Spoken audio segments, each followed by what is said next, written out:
When I was 24, I decided to finally get serious about fitness and joined a gym near my apartment. It was one of those big commercial gyms with personal trainers walking around offering free consultations. I'd been going for about 2 weeks, just doing my own thing on the treadmill and weights, when this guy approached me. His name was Derek, according to his name tag, and he was one of the trainers there. He seemed friendly enough, asked me about my fitness goals, and offered me a complimentary training session. I figured why not? It was free, and I could use some guidance on proper form. Our first session was fine. He showed me some exercises, corrected my form on squats, and gave me tips on my diet.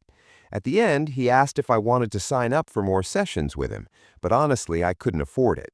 I politely declined and said I'd just keep doing my own workouts. He seemed disappointed, but said that was okay and that he'd check in on me from time to see how I was progressing. I thought that was nice of him. The next few times I went to the gym, Derek would come over and talk to me while I was working out.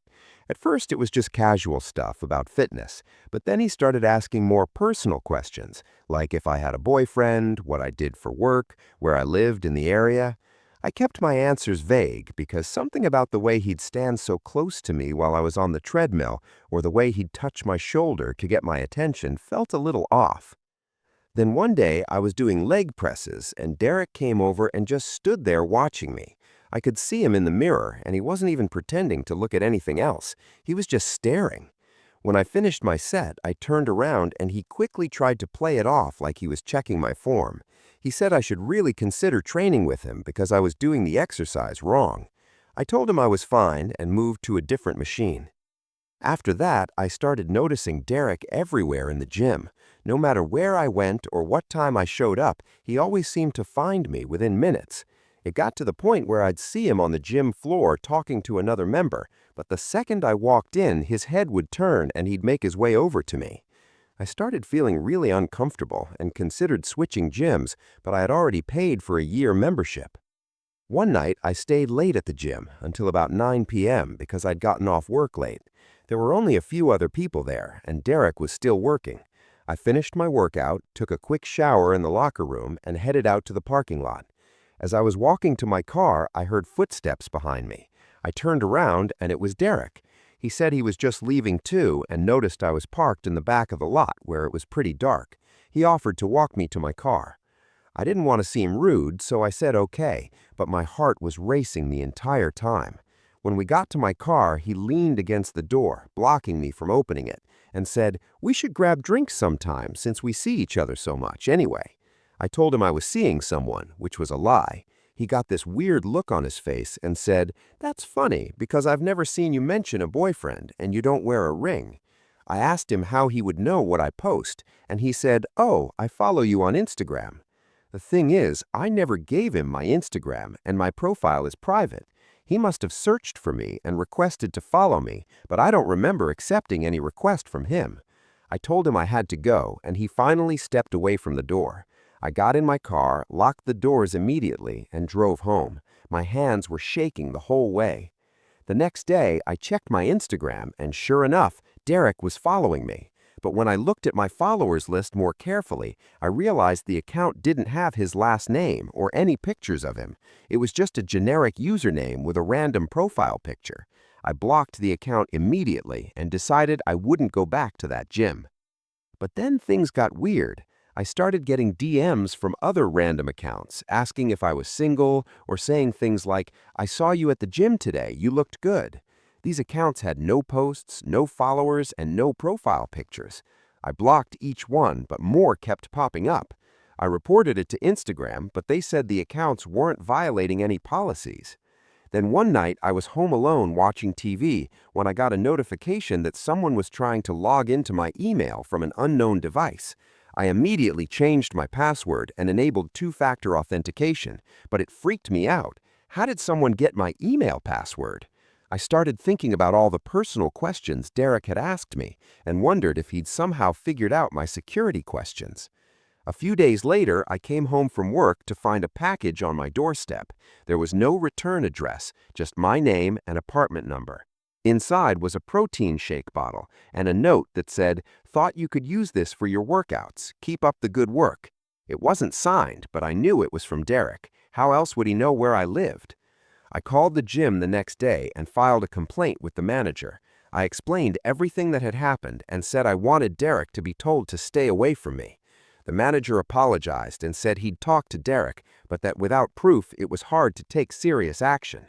I was furious. I canceled my membership on the spot and demanded a refund. They gave me a partial refund, but it didn't matter. I just wanted to be done with that place. For the next few weeks, I kept getting those weird Instagram DMs, and I even got a few text messages from unknown numbers asking if I was okay and saying they missed me seeing at the gym. I never responded and eventually blocked those numbers too. The final straw came when I was out grocery shopping one Saturday afternoon. I was in the produce section picking out some apples when I looked up and saw Derek at the end of the aisle, just standing there staring at me. Our eyes met and he smiled and started walking towards me. I abandoned my cart and practically ran to the front of the store. I told one of the employees that someone was following me and they called security. By the time security arrived, Derek was gone, but I was shaking so badly I could barely stand. I filed a police report that day and showed them all the messages, everything. The officer said it sounded like stalking and harassment and that I should apply for a restraining order, which I did. The restraining order was granted and Derek was served with the papers. I never heard from him directly after that, but I still get random Instagram DMs from burner accounts every few months. I switched gyms, obviously, and I'm a lot more careful now about who I talk to and what information I share. I also made all my social media accounts completely private, and I never post anything that shows where I am in real time. The whole experience taught me that sometimes being polite and not wanting to seem rude can put you in dangerous situations. I should have trusted my gut from the beginning when Derek's behavior first started feeling off. I was 20 years old working my first job out of college at a marketing firm. It was a small company, maybe 30 employees total, and everyone was pretty friendly. We'd all eat lunch together sometimes, and there were occasional happy hours after work. I felt lucky to have landed the job. There was this guy in the IT department, I'll call him Mason, who I'd see around the office from time to time. He was quiet and kept to himself mostly, but he seemed nice enough. We'd exchange pleasantries in the break room a few times, but nothing more than that. One day, my computer started acting up, and I put in a ticket with IT. Mason came to my desk to fix it, and while he was working on my computer, he started making small talk, asking me how I was liking the job, if I'd made any friends yet, normal stuff, I thought. He finished fixing the issue and left, and I didn't think anything of it. But then, the next day, he came back to my desk, even though my computer was working fine. He said he wanted to make sure everything was still running smoothly. I told him it was, and he lingered for a minute, making awkward conversation before finally leaving. This happened again the next day, and the day after that. It got to the point where he was coming to my desk multiple times a day, even when I didn't have any IT issues. My coworkers started to notice. One of them joked that Mason had a crush on me. I laughed it off, but honestly, it was starting to make me uncomfortable. I didn't want to be rude, though, because we worked together, and I didn't want to create an awkward situation, so I just tried to keep our interactions brief and professional. Then Mason started messaging me on the company Slack, asking if I wanted to grab coffee or lunch. I'd make excuses, saying I was busy or I already had plans, but he'd just ask again the next day. It felt relentless. I started to dread seeing his name pop up on my screen. One Friday afternoon, the whole office was invited to a happy hour at a bar down the street. I almost didn't go because I knew Mason would be there, but a few of my friends from work convinced me it'd be fine and that we'd stick together as a group. Sure enough, Mason was there, and as soon as he saw me, he came over and tried to talk to me. My friends could tell I was uncomfortable, and they helped run interference, making sure I wasn't alone with him. But at one point, I went to the bathroom, and when I came back, Mason was waiting outside the hallway. He asked if we could talk privately. I told him I needed to get back to my friends, but he grabbed my arm, not hard, but firm enough that I couldn't just walk away. He said he really liked me and wanted to take me out on a real date. I told him I wasn't interested and that I just wanted to keep things professional at work. He let go of my arm and said okay, but his face looked angry. I quickly went back to my friends and told them what happened. They suggested we leave, and we did. That weekend, I got a friend request from Mason on Facebook. I didn't accept it, but then I started getting requests from him on Instagram, LinkedIn, even Snapchat. I ignored all of them, but it was clear he wasn't getting the message. Monday morning, I went to HR and filed a complaint. I explained everything: his constant visits to my desk, the messages, the incident at the bar. HR said they'd look into it and have a conversation with Mason.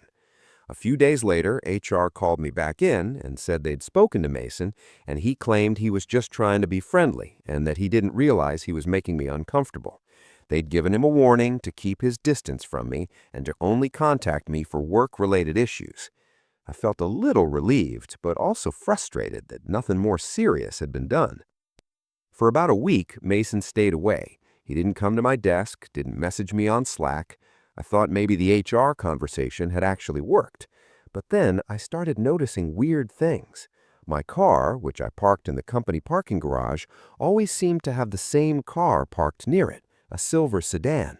I didn't think much of it at first, but then I realized the car would be there even when I came in early or stayed late. One day, I decided to wait in my car after work to see if anyone got into the silver sedan. Sure enough, after about 10 minutes, Mason walked out of the building and got into the car. I was terrified. I didn't know what to do. I waited until he drove away before I left the parking garage, and I took a different route home than usual, just in case he tried to follow me. When I got home, I immediately called HR and told them what I'd seen.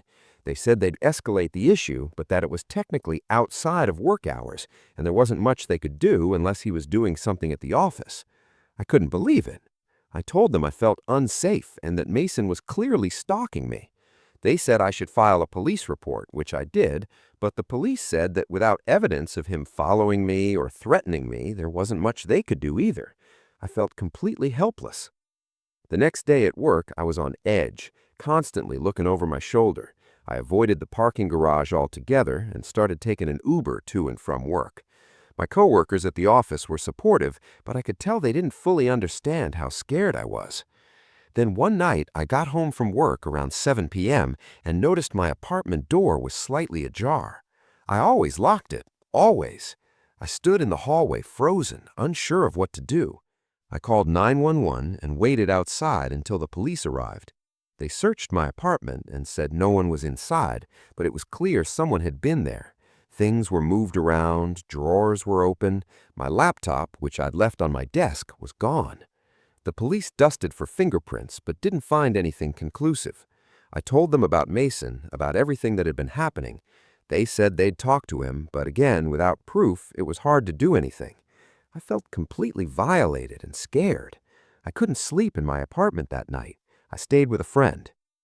The next day, I went back to HR and demanded that something be done. I told them my apartment had been broken into and that I believed it was Mason. They said they'd conduct an internal investigation, but in the meantime, I should consider taking some time off for my safety. I couldn't believe they were putting this on me like I was the problem. I ended up quitting that job. I couldn't work in the same building as Mason, knowing he was capable of breaking into my apartment. I moved to a new apartment across town, changed my phone number, and scrubbed all my social media. I also filed for a restraining order against Mason, which was granted. I never found out for sure if it was him who broke into my apartment. The police said there wasn't enough evidence to charge him, but I know it was him. I could feel it. The whole experience made me realize how little protection there is for victims of stalking. Even when you do everything right, report it to HR, report it to the police, it still doesn't feel like enough.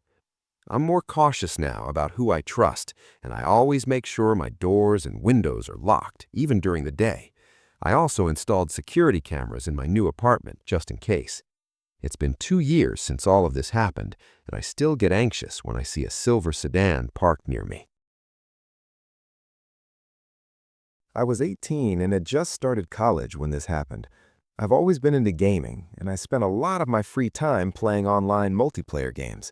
It was a way to unwind after classes, and I'd made some good friends through gaming. People I'd never met in person, but talked to regularly over voice chat. One night, I was playing with my usual group when a new player joined our team. His username was Shadow Knight 87, and he seemed cool at first. Good at the game, knew all the strategies, didn't rage quit when we lost. We played together for a few hours, and at the end of the session, he sent me a friend request.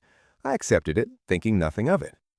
Over the next few weeks, Shadow Knight and I played together almost every night. He was online whenever I was, and he'd always invite me to join his game. I didn't mind at first. It was nice having a consistent teammate. But then he started asking me personal questions during our games. Where do you go to school? What's your major? Do you have a boyfriend? I kept my answers vague, but he kept pushing. Then one day, he asked if we could voice chat privately outside of the game. He said he wanted to get to know me better. I told him I was fine just chatting in the game, but he kept asking. Eventually, I gave in and we moved to Discord. He immediately started acting different. His voice got softer, almost flirty, and he kept complimenting me, saying I had a nice voice, that he liked talking to me, that he felt like we had a real connection. I tried to steer the conversation back to gaming, but he wasn't interested. After that night, Shadow Knight started messaging me constantly on Discord. Good morning texts, asking what I was doing, sending me memes and videos. Even when I didn't respond right away, he'd send follow-up messages like, "Are you there? Did I say something wrong?" I started to feel suffocated. I told him I needed some space and that I was busy with school, but he didn't take the hint. Then things escalated. One night, I was streaming my gameplay on Twitch. I had a small following, maybe 50 people who'd tune in regularly. Shadow Knight was always in the chat, but that night he started spamming messages, saying things like, "You look beautiful today," and "I can't stop thinking about you." I wasn't using a webcam, so I had no idea how he could know what I looked like that day. I banned him from my Twitch chat, but then he started creating new accounts to get around the ban. Each account had a slightly different username, but I knew it was him. The messages were always the same, obsessive and creepy. I ended up shutting down my stream early and reported all the accounts to Twitch. The next day, I woke up to dozens of messages from Shadow Knight on Discord. He was angry, saying I'd embarrassed him in front of everyone by banning him. He said I owed him an apology, and that if I didn't respond, he'd find another way to talk to me. I blocked him on Discord and unfriended him on the gaming platform. I thought that would be the end of it. But then he found me on Instagram. I have no idea how he got my handle because I never shared it with him, and my username was completely different from my gaming name. He sent me a DM saying, "Hey, I know you blocked me, but we need to talk." I ignored it and blocked him there too. Over the next few days, he found me on Facebook, Twitter, even LinkedIn. Every time I blocked him, he'd just find another platform. It felt like he was everywhere, like I couldn't escape him. I started to panic. How did he know so much about me? Then I got an email from an address I didn't recognize. The subject line said, "We need to talk." I almost deleted it thinking it was spam, but something told me to open it. The email was from Shadow Knight. He'd somehow figured out my real name and found my email address. The message said, "I don't understand why you're ignoring me. I thought we were friends. I just want to meet you in person so we can really get to know each other. I know you go to college in the area. Maybe we could grab coffee." My stomach dropped. He knew what city I lived in. I immediately forwarded the email to campus security and explained everything that had been happening. They took it seriously and filed a report. They also advised me to go to the police, which I did.